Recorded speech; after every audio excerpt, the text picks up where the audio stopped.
Hello students, आप सभी का स्वागत है हमारे यूट्यूब चैनल एसएसटी की क्लासेस पर। आज हम पढ़ेंगे मैथ्स के क्वेश्चंस को जो कि बहुत ही इम्पोर्टेंट हैं और विभिन्न प्रतियोगी परीक्षाओं में पूछे जाते हैं, जैसे आईआईटी, बीटेक और बहुत सारे कॉम्पिटिटिव एग्जाम्स में पूछे जाते हैं। तो चलिए हम स्टार्ट करते हैं ट्रिग्नोमेट्री के ऐसे क्वेश्चंस को जो कि बहुतायत में पूछे गए हैं। तो चलिए स्टार्ट करते हैं। इसमें फर्स्ट क्वेश्चन अगर से देखेंगे हम, तो if a is equal to cos 2 and b is equal to sin 7 हो, तो कह रहा है कि then the choose correct answer.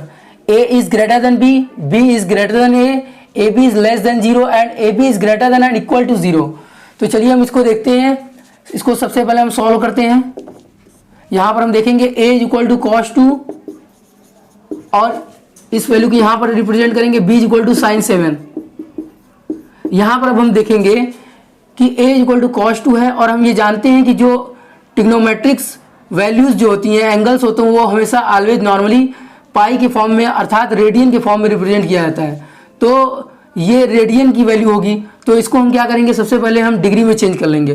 तो इसको हम डिग्री में चेंज करने के लिए 180 बाई पाई से इसको जो हम करेंगे मल्टीप्लाई कर देंगे। तो अब इसको हम सॉल्व करेंगे तो ये 360 बाई पाई की वैल्यू जो है 3.14। अब इसको हम सॉल्व करेंगे तो लगभग 114.64 समथिंग आएगा। तो अब यहाँ पर हम देखेंगे कि ये वैल्यू जो है 114 है डिग्री के फॉर्म में। अब इसी तरह इसका भी हम निकाल लेंगे डिग्री के फॉर्म में। तो 7 इंटू 180 बाई पाई। अब इसको हम सॉल्व करेंगे तो ये हो जाएगा 1260 बाई 3.14। अब इसको सॉल्व जब करेंगे तो ये लगभग 401 समथिंग कुछ आएगा। तो इस तरह से जो एंगल होगा, नॉर्मली ये क्या है 401 के समथिंग है और यहाँ पर क्या है 114 है। तो अब हम ट्रिग्नोमेट्रिकल रूल्स को देखेंगे। नॉर्मली हम यहाँ पर ध्यान से देखेंगे कि ये जो वैल्यू होती है 0 से स्टार्ट होती है, ये 90 एंगल होते हैं, 180 होते हैं और ये 270, फिर अगेन ये 360 हो जाते हैं। तो अब हम देखेंगे, इसको हम बोलते हैं फर्स्ट क्वाड्रेंट, इसको बोलते हैं सेकेंड और इसको बोलते हैं थर्ड और ये होते हैं फोर्थ। अब हम देखेंगे कि इसकी वैल्यू किस क्वाड्रेंट में पड़ रही है। तो 140 डिग्री जो है लगभग वैल्यू जो है ये ऑलवेज सेकेंड क्वाड्रेंट में पड़ेगा और सेकेंड क्वाड्रेंट में कॉस की वैल्यू जो होती है वो ऑलवेज निगेटिव होती है, ऑलवेज वैल्यू निगेटिव होती है। ये हम कह सकते हैं कि जो ए की वैल्यू होगी वो हमेशा क्या होगी, निगेटिव होगी, अर्थात 0 से छोटी होगी। 0 से छोटी होगी तो निगेटिव होगी। पुनः अब इस वैल्यू को हम देख लेंगे 401। तो जब भी देखेंगे यहाँ पर, तो यहाँ पर 0 से 90, 90 से 180, 180 से 270, 270 360। फिर इसको जब करेंगे आगे तो फर्स्ट क्वाड्रेंट में 401 लगभग समथिंग इसमें जो है फर्स्ट क्वाड्रेंट में इसकी वैल्यू आ जाएगी। और इसकी वैल्यू क्या है फर्स्ट क्वाड्रेंट में, और हम जानते हैं कि फर्स्ट में ऑल पॉजिटिव होते हैं। ट्रिग्नोमेट्रिकल रूल्स में देखेंगे तो ये सारी वैल्यू क्या होगी, पॉजिटिव होगी। तो इस तरह से हम कहेंगे कि बी क्या होगा, जब भी होगा तो ये पॉजिटिव होगा। अब हम देखेंगे इसके हिसाब से हम ऑब्जेक्टिव जो क्वेश्चन है इसको मिलाएंगे और इसके आंसर्स को मिलाएंगे। तो यहाँ पर देखेंगे कि ये 0 से क्या है, ए जो है वो लेस है। तो यहाँ पर देखेंगे क्या इसमें कोई ऐसा हो रहा है, तो कह रहा है कि ए इज ग्रेटर देन बी। तो यहाँ पर सीधे सीधे हम देख रहे हैं कि ये निगेटिव है, जब भी ये वैल्यू होगी तो निगेटिव होगी और ये वैल्यू जो होगी वो पॉजिटिव होगी। तो यहाँ पर कह रहा है 0 से छोटी है, यानी कि ए क्या है, ए अगर से देखा जाए तो जब निगेटिव है तो ये बी पॉजिटिव है, तो ऑलवेज बी से बड़ी होगी, बी ए से बड़ी होगी, बी जो होगी वो क्या होगी, ए से बड़ी होगी। इस तरह से हम अगर से देखें तो ये तो वैल्यू कभी होगा ही नहीं। अब दूसरी कंडीशन में हम देखेंगे वैल्यू कि बी से बड़ी है ए, बी से बड़ी है ए, तो ये वैल्यू जो है अगर से देखा जाए तो ये इसको हम आंसर मान सकते हैं। क्यों? क्योंकि ये बी वैल्यू जो है पॉजिटिव है और क्या ए क्या है, निगेटिव है, तो ये वैल्यू भी आंसर इसका हो सकता है। फिर दूसरी वैल्यू को हम देखते हैं। अब देखते हैं इसमें एक आंसर हो गया, तो क्या और भी इसके आंसर हो सकते हैं? तो चलिए हम लोग चेक करते हैं। अगर से ए बी को हम मल्टीप्लाई कर दें तो निगेटिव एंड पॉजिटिव इसकी जो मल्टीप्लिकेशन आएगी वो ऑलवेज ए बी क्या होगी, वो निगेटिव होगी, 0 से लेस होगी। तो इस तरह से हम कह सकते हैं कि ये निगेटिव होगी, तो यानी ये भी इसका आंसर यहाँ पर हो सकता है।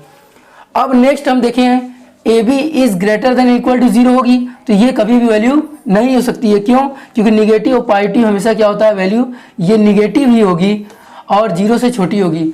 तो इसका मतलब ये 0 से बड़ा है, तो ये तो कभी हो ही नहीं सकता। तो इसके दो आंसर हो सकते हैं, B is greater than A and A B is less than 0। If cos pi by 7, cos 2 pi by 7, cos 4 pi by 7, cos 8 pi by 7, then find its answer. तो ऐसे क्वेश्चन को सॉल्व करने के लिए हम कुछ रूल्स होते हैं उसको हम क्या करते हैं, फॉलो करते हैं और इसको हम देखते हैं। तो यहाँ पर हम इसको सॉल्यूशन करेंगे और इसको हम देखेंगे कि वैल्यू जो है ये cos पाई बाई 7, फिर next cos 2 pi by 7, cos 4 pi by 7 और cos 8 पाई बाई 7 ये वैल्यू है। अब हम इसको क्या करेंगे, इसको चेंज करेंगे कुछ टर्म्स में। तो इसको हम ऐसे कर सकते हैं cos pi by 7, cos 2 pi by 7, cos 2 square pi by 7 and cos 2 power 3 pi by 7। अब ये वैल्यू हम देखेंगे तो ये चूंकि मल्टीप्लिकेशन के फॉर्म में है तो अब हम क्या करेंगे, ये बहुत ही नॉर्मली अगर से देखा जाए इसको सॉल्व किया जाए तो ये कॉम्प्लेक्स हो जाएगा। तो इसके कॉम्प्लेक्सिटी से बचने के लिए हम क्या करेंगे, एक कॉस के फॉर्म में जो कि मल्टीपल होता है उसके फॉर्म में एक फार्मूला होता है, उस फार्मूला को हम इस पर अप्लाई करेंगे।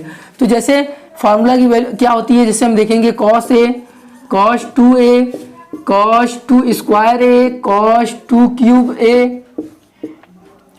फिर नेक्स्ट हम देखेंगे इसके आगे dash dash dash cos 2 to the power n-1a।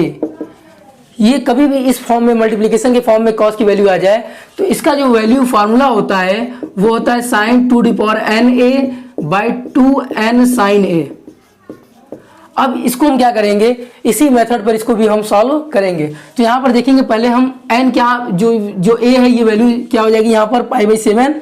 क्यों, क्योंकि सब में देखिए a pi by 7, a pi by 7, a pi by 7। और यहाँ पर हम ये भी देख सकते हैं n की जो वैल्यू होगी तो यहाँ पर n क्या होगी, तो यहाँ पर देखेंगे कि कितने पद हैं यानी टर्म्स को देखेंगे तो 1 2 3 4, तो यानी n की वैल्यू यहाँ पर 4 हो जाएगी। तो इसको हम देखेंगे तो cos pi by 7, cos 2 pi by 7, cos 2 square pi by 7 and cos 2 cube pi by 7 तो इक्वल टू साइन। हम इसको साइन फार्मूला को अप्लाई करेंगे। 2 n की वैल्यू कितने टर्म्स है, 1 2 3 4, तो यहाँ पर लिख देंगे 4 और a की value pi by 7 by 2 to the power n, तो यहाँ पर कितने टर्म्स 4, तो 2 to the power 4 sine pi by 7। अब इसको हम थोड़ा सा और सॉल्व करेंगे और देखेंगे तो इसको हम ऐसे लिख सकते हैं sine 16 pi by 7 by sine 2 to the power 4 16 sine pi by 7। अब यहाँ पर हम इसको हम ऐसे लिख सकते हैं sine 2 pi plus 2 pi by 7, इसको एलसीएम करेंगे तो 16 पाई बाई 7 की वैल्यू आ जाएगी बाई, अब यहाँ देखेंगे 16 साइन पाई बाई 7।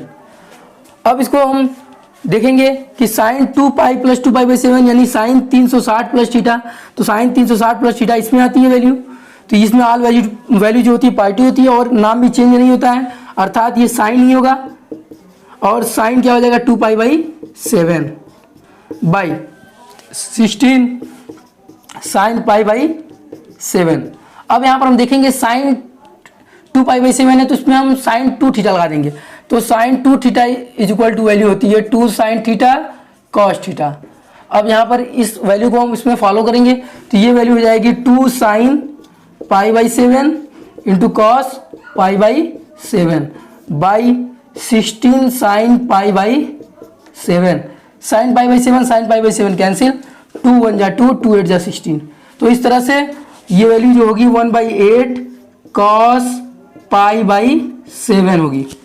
तो अब इसमें हम इसके ऑब्जेक्टिव्स को देखेंगे तो फर्स्ट आंसर जो है 1/8 साइन पाई बाई 7, तो वहाँ पर आंसर क्या है 1/8 कॉस पाई बाई 7, तो ये तो कभी नहीं होगा। 1/8 साइन स्क्वायर पाई बाई 7 जबकि यहाँ पर कॉस पाई बाई 7 है, ये भी नहीं होगा। फिर यहाँ 1/8 कॉस पाई बाई 7, तो ये इसका आंसर होगा और ये वैल्यू इसका आंसर नहीं होगा।